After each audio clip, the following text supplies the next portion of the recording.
Mais c'est celui le problème. Parce que c'est lui qui se fait duper permanemment. Aujourd'hui, hier, on parle de sa sortie, on parle de forces vives. Mais où vous avez vu les manifestations? Ça a manifesté où? Nous nous sommes battus pour le professeur Alpha Condé ici. Les Guinéens l'ont aimé, les femmes l'ont aimé, les hommes l'ont aimé.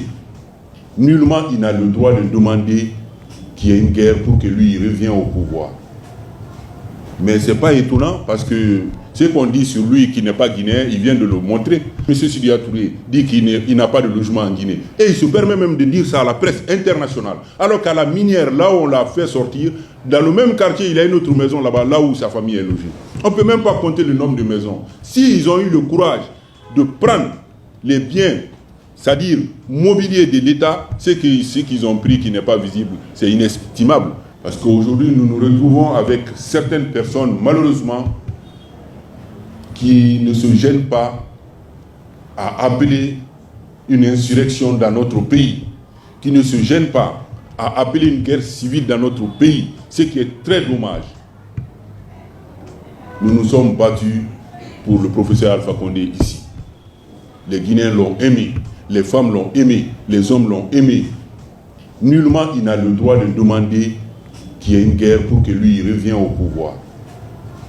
Mais ce n'est pas étonnant parce que ce qu'on dit sur lui qui n'est pas guinéen, il vient de le montrer. Parce qu'on ne peut pas être patriote, on ne peut pas être d'un pays et avoir le courage de demander mordicus au nom de la démocratie. Mais quelle démocratie? Lui, il parle de quelle démocratie? Il a géré ce pays 11 ans. On l'a soutenu, on a aimé. On a fourni beaucoup d'efforts pour que ce mandat soit une réussite. Il n'a nullement pas le droit de demander une guerre civile dans notre pays pour que lui revienne au pouvoir. Quand les gens disent qu'il est burkinabé et qu'il est le fils de Bobo Madou, il l'a vraiment démontré cette fois-ci. Ça se voit qu'il n'est pas guinéen pour demander à la guerre dans notre pays. Pour quelle démocratie? Pour quel retour à l'ordre constitutionnel? Il y a beaucoup de manières pour revenir au pouvoir ou pour avoir le pouvoir de façon démocratique, légale. Nous demandons le développement. Nous demandons l'autosuffisance alimentaire dans notre pays. C'est ça notre inquiétude. À part lui. Mais finalement, les trois là même, c'est effrayant. Parce que le deuxième aussi a le courage de dire qu'il ne revient pas en Guinée parce qu'il n'a pas de logement. Mais de qui il se moque? Quand M. Sidya Touré dit qu'il n'a pas de logement en Guinée, et il se permet même de dire ça à la presse internationale, alors qu'à la minière, là où on l'a fait sortir, dans le même quartier, il a une autre maison là-bas, là où sa famille est logée. On ne peut même pas compter le nombre de maisons. S'ils ont eu le courage de prendre les biens, c'est-à-dire mobilier de l'État, ce qu'ils ont pris qui n'est pas visible, c'est inestimable.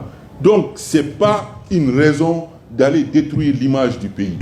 Nous avons été jusqu'à Abuja. On sait ce qu'ils font. On sait comment ils utilisent leurs contacts pour bloquer le pays.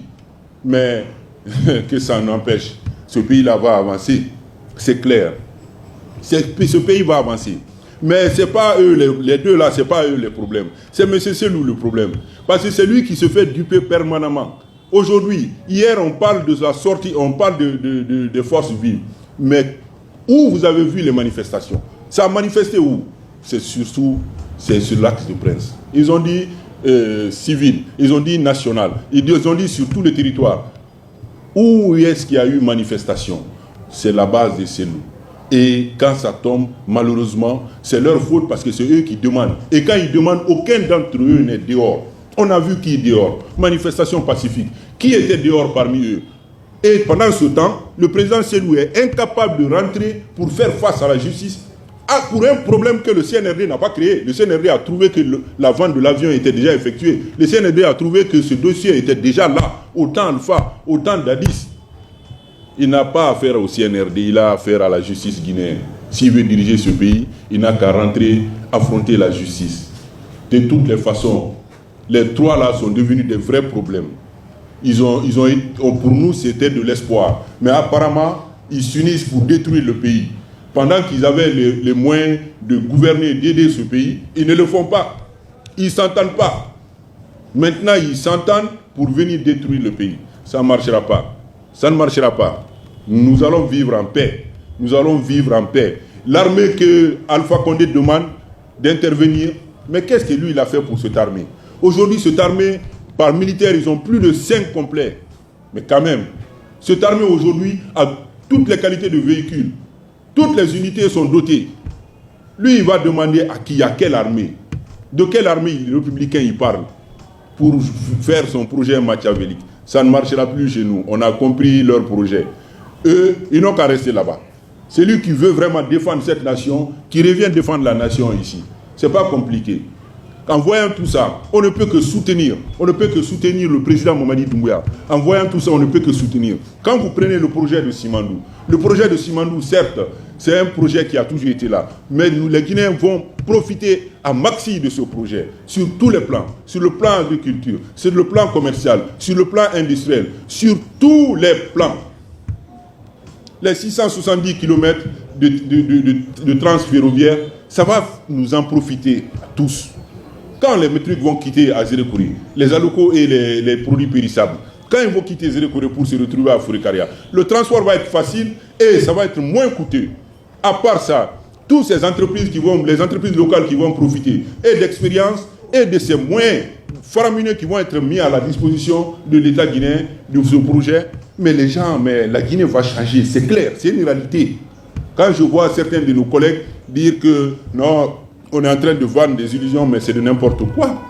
C'est de n'importe quoi. Ce projet est un projet utile, c'est un projet innovateur, c'est un projet de développement, c'est un projet qui va changer l'image de notre nation. Et nous en sommes fiers. Nous en sommes fiers pour une fois, qu'on ne dit plus dans notre pays que la Guinée est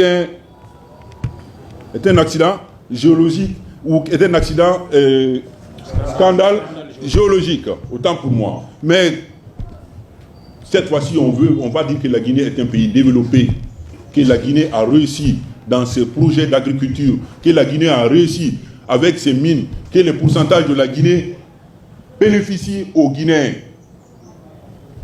Combien de fois on a vu quelqu'un décider de prendre son directeur général de la douane? Combien de fois dans notre pays on a vu quelqu'un décider de s'attaquer à la corruption de manière virulente?